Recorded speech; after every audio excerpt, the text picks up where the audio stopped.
In this video, we will discuss interference checking with pipe networks. If you'd like to follow with this video, please open the file interference checking with pipe networks.dwg, locate in the training folder as discussed in the working with this dataset video. Interference checking lets you quickly identify pipe network parts that may interfere with each other. Interference checking compares the actual 3D model of parts to check for interferences. You can run an interference check to identify pipe network parts that physically overlap, collide, or intersect.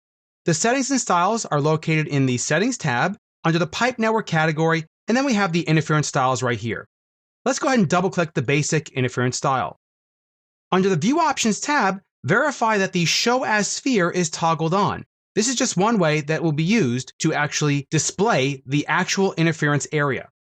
And of course, the Display tab tells Civil 3D what to display in the Plan, Model, and Section view. In the Plan view, toggle off the solid and leave the symbol, and in the Model view, let's just make sure we set the solid in there. Click OK, and let's navigate to the Prospector tab. A quick way to run an interference check is to navigate to the Pipe Networks category, Interference Checks, and simply right-click on there and choose Create Interference Check. What you're doing now is you're just picking one part from one network and then another part from another network. We'll zoom in to where we have the two pipe networks in our drawing. We want to select the existing pipe network, and we want to select the proposed pipe network to verify that things are going okay. Notice how Civil 3D selects those for you. We'll go with the basic style, and then for the render material, you can set this to by layer because we don't really need a render material for this at all. Notice a really cool option to define a 3D proximity check area. This is great if you want to simply check clearances between pipe networks. We'll leave it off for now, click OK, and then click OK again. Civil 3D notifies us that we have 3 interferences. To zoom to them, simply right-click on the interference check that was created and choose Zoom to. So let's zoom out a little bit, and here's our area of interference. To select these, here's a little trick. You can select them in the Prospector tab, holding the Shift key down, and then Control key, right-click, and choose Select. That way we can see them in the object viewer. Now let's go ahead and select the surrounding pipe network objects. So we want to select the pipe, and we want to select the structures here that are all connected in this area. And let's go ahead and take it into the object viewer. As you can see, there is our area of problem. We have the existing and proposed touching each other, and so now we need to fix this. Let's say per our design, we cannot delete the existing drainage system. So what we're going to do is we're going to actually move the proposed one to drain to the other side. So I'm going to go ahead and select these 2 pipes and delete them. I'm going to select this proposed structure, and I'm going to go ahead and delete it as well.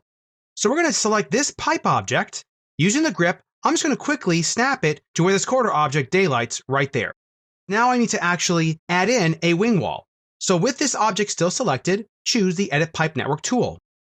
Let's change our structure to the 54 by 12 by 83 wing wall, and we'll just make sure we pick on the tool to create a structure only. Simply hover over this object and then click.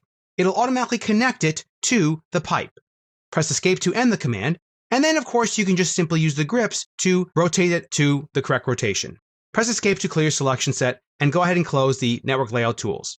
We need to update this in our profile view. So I'm going to go ahead and select this object here and draw parts in profile. We'll go ahead and select the profile view you want to update this in, and when we do so, we realize, wait a second, it doesn't look like it's going across the actual tie-in of the road. And that's because this alignment is still pointing in the wrong direction. No need to recreate anything. Remember, we're dealing with a dynamic engine here. Press Escape to clear your selection set. Select the object, which is the alignment. Navigate to the geometry editor and go ahead and delete one of the PIs. Let's just delete that PI right there and press Enter. Now, by simply using the grips, I can go in here and simply attach this to the correct location, and I'll extend this a little bit so we can get some existing ground to show. You'll see it'll update in the profile automatically. Now to adjust the invert elevation, let's go ahead and do so, and we'll just adjust it over here. And as you can see, everything updates automatically. Notice that in the Prospector tab, however, our interference check is showing it's out of date. This of course makes sense as we just fixed it. So to rerun it, simply right-click on it and choose Rerun Interference Check. It tells you no interferences were found, and you can now remove this interference check from your drawing. Right-click on it and choose Delete.